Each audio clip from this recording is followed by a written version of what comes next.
Alright. Yes, you guessed it, electrics. Let's get this over and done with. Another change that's needed for my AC-DC system is replacing the AC buzzer for a DC horn, which as you can see with this one from MB has very different fittings. To add to the fun and games, the inserted nut on the original buzzer was spinning round, meaning I had to dismantle the whole thing at the base by drilling out the rivets.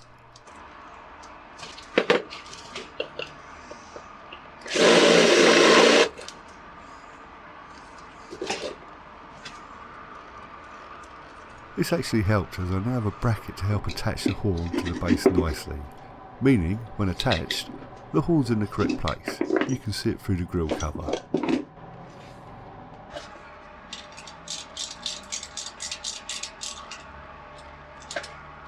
Now, no matter if the on-off 3-pole switches integrate to the full system or even in a simple circuit, I could not get the bloody thing to work, regardless of how I connected up the thing, including an experiment to see if I had the earth connection mixed up, which resulted in an exciting smoke show. So that was passed up for a good old-fashioned 2-pole toggle switch. Another electrical part that needed attention was the connection block, which needed the set bolt drilling out so I could bolt it to the MB frame bracket. During this operation the thing pinged across the shed and the back fell off, revealing that it wasn't a simple series of connections but a mix of bridge connections. Aha! Another fault found. Maybe now we're getting somewhere with the electricery. After finishing up the new AC-DC wiring harness, I bolted on the carb and cabled it up. Filled the gearbox up again and put fuel back into the tank. Here we go. Let's see if I've got rid of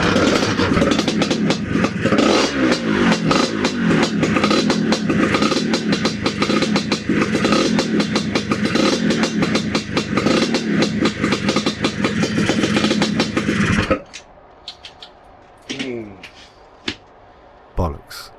Still the bleeding same. Hold on, the cool little fuse holder has done its party trick and told me the fuse is blown.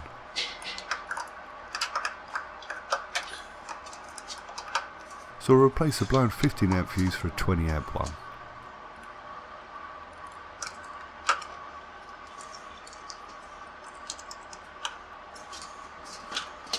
Okay, let's have another go.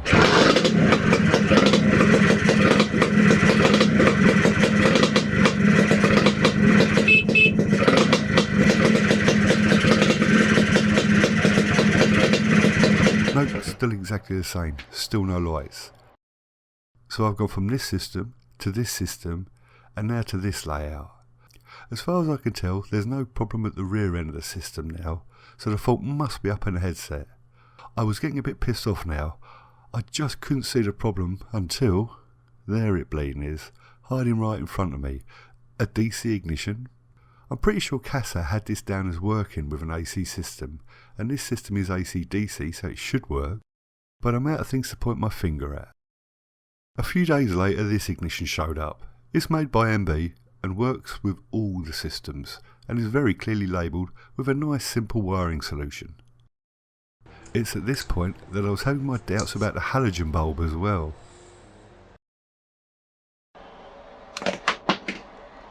But what I also noticed in my investigations is all this worked while being tested with a battery, making the whole system DC. Maybe it is something to do with the ignition. Let's get a new one on. What you see here is me working out what I'm supposed to do with these 4 wires. And as the scoop doesn't start, the black and grey must be needed. And it's this moment I realised that I had taken for granted that the black wire from the ignition was an earth. Stupid boy. So let's try a direct wire to the backlight and see.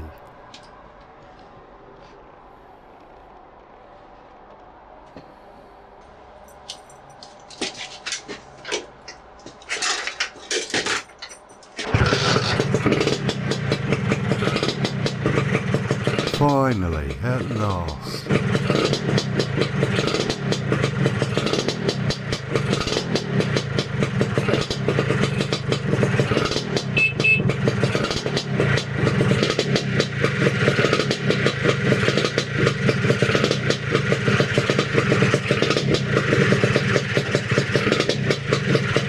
Another boo-boo I've made is lack of brake lights and side lights at the back.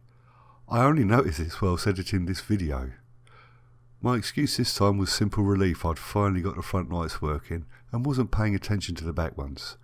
I had simply connected the live and signal wires around the wrong way. For once, a nice simple cock up.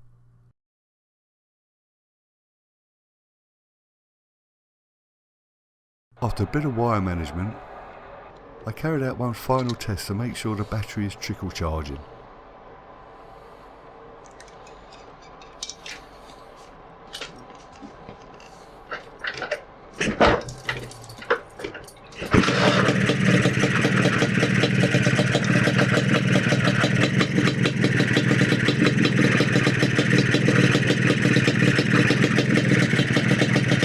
Which it seems to be. About time, now I can get on with fitting the bodywork. On go the leg shields, and as you can see the toolbox has already been fitted. I didn't film any of that as there was not much you were going to see on camera other than me struggling with this bloody thing. Whose stupid idea was to make it fit in such a convoluted way. Anyway, back to getting the leg shields on. First thing you see me doing with any part that fits directly to the frame is squirting a bit of silicone sealant on. This is an experiment, as when stripping down the old frame for painting, I noticed some rust appearing at all the points where fasteners were in direct contact with the frame. And remember, this thing never got any use out on the road. This was caused purely through condensation. Well, the sealant can't hurt. Let's carry on. The process of securing the leg shield was identical to what you've already seen before, only this time I had broken the golden rule of dry fitting parts before paint. Why with my experience I would have just done this can only be explained by the fact this project has gone on for far too bleeding long, and the leg shields are going from one alloy model to another. What can go wrong? Just get the paint on. This is all a bit hyperbolic. As you can see, they weren't that bad a fit at all.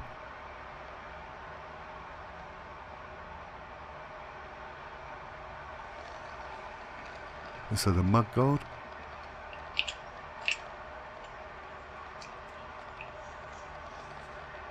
and horn casting slipped straight on.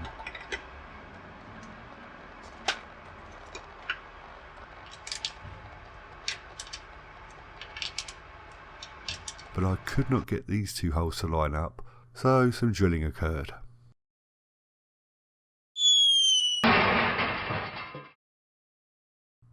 Well, that all went Pete on. I don't mind admitting a few wobblies were thrown during that debacle. Let's hope that's the end of that. On with the panels. Working from the front to the back of the scoot, it was time to finally get some grips on the bars. I was going to go with these offerings from MB with their bar ends, but they were so narrow my fat hands barely fitted. So I decided to go with these push bike items from ODI. If you're thinking about going with a soft mushroom style, beware of the cheaper rubber ones, as they're not that soft. ODI grips are made from their own super soft compound. Yeah, they wear down quicker, but riding with gloves you'll get a good few years out of them.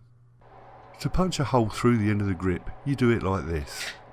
Use hairspray to lube them for this operation, and to fit them, which I thought everyone knew, but I was looking at the correct diameter mushroom style grips from another apparently American grip maker aimed at Harleys.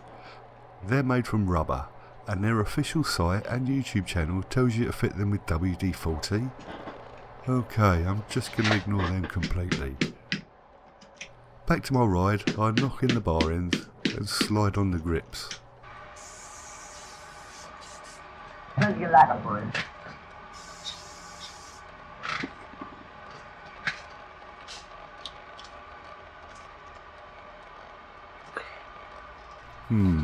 They're a bit fat, but the looks growing on me. The more astute amongst you will have noticed me slowly oil coating my mate's shed floor. Every scooter I've ever owned seemed to like marking their territory, but it's not my floor, so I'm going to try a little experiment. Off comes the expansion. While that's out the way, I quickly tighten down the chain case bolts, as it's now been started and run a few times.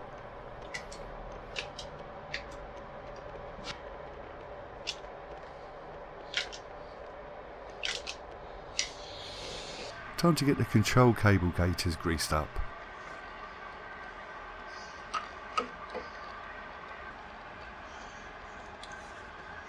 And yes, I went back and fitted the rear brake one I'd forgotten to fit. Cutting the inner wires to length, enough sticking out so my third hand tool fitted. And finally soldering the ends. Back to the pipe, and I carry out my idea of coating the slip joint on the exhaust manifold with exhaust sealer. Now, I've never done this before, and I'm pretty sure you're not supposed to, but it can't hurt. Back on goes the expansion.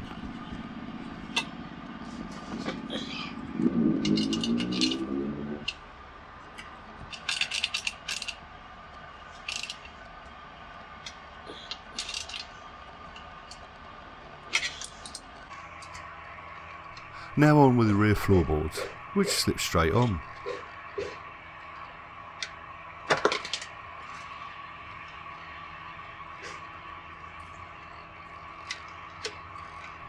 Then to fit in the retaining edge strips, this time using the correct shitty fasteners, with an added washer to help stop them scratching the new paint. Next was getting on the bridge piece, which didn't fit. So it looks like another difference between Alloy and Alloy Special is a slightly more radius frame loop. Thankfully, this cheap bridge piece I used is stainless, so a mild grind and paint touch up should be fine. Carrying on with the leg shields, on goes the trim.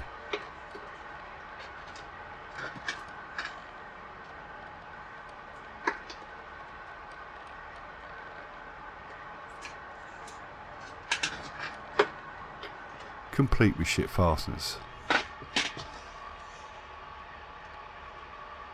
Back to differences between one frame and the other, you can see here the special model has a bracket delete, this having been there to keep the rod in place. With the bracket gone, you can now swing the rod down, making removing the rear wheel easier. With the bracket fitted, it was on with the side panel handles.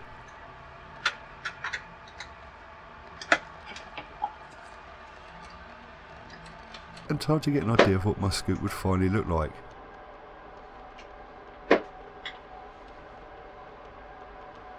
And we stop here.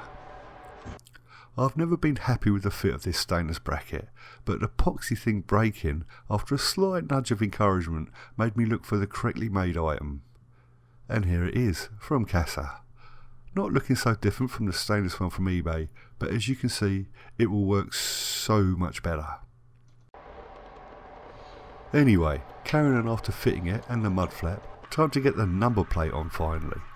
Here it is, made for me by K2 Custom Classics. And what a great job they made of it. Very heavy duty and all stainless. This should last a while.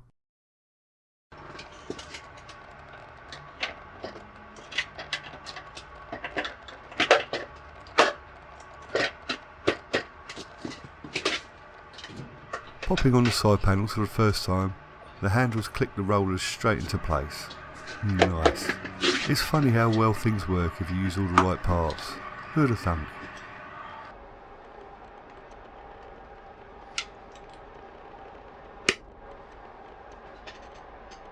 A celebratory fire up is called for.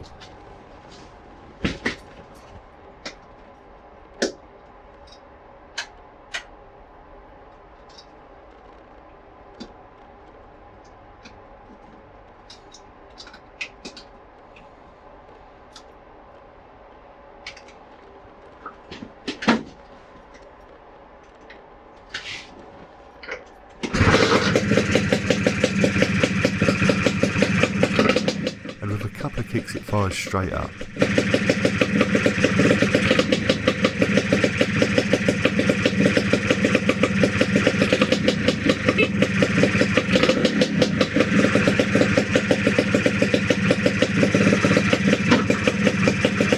With a properly sealed exhaust, it's even ticking over better.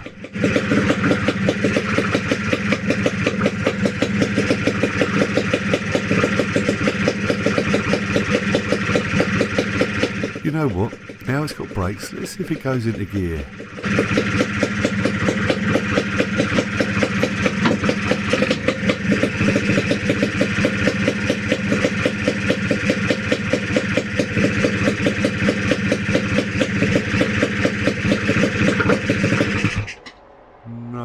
first and Di's going into second. Great. Seems the clutch needs adjusting. Can you blame me for being scared of over-adjusting it?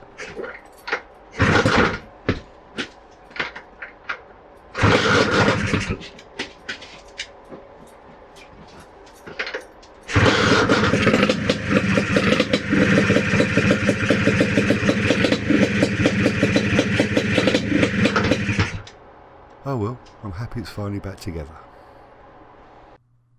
Yes! Next a bit of fettling and then out for a test ride. Hopefully. Ta-da! 7, 3, 2,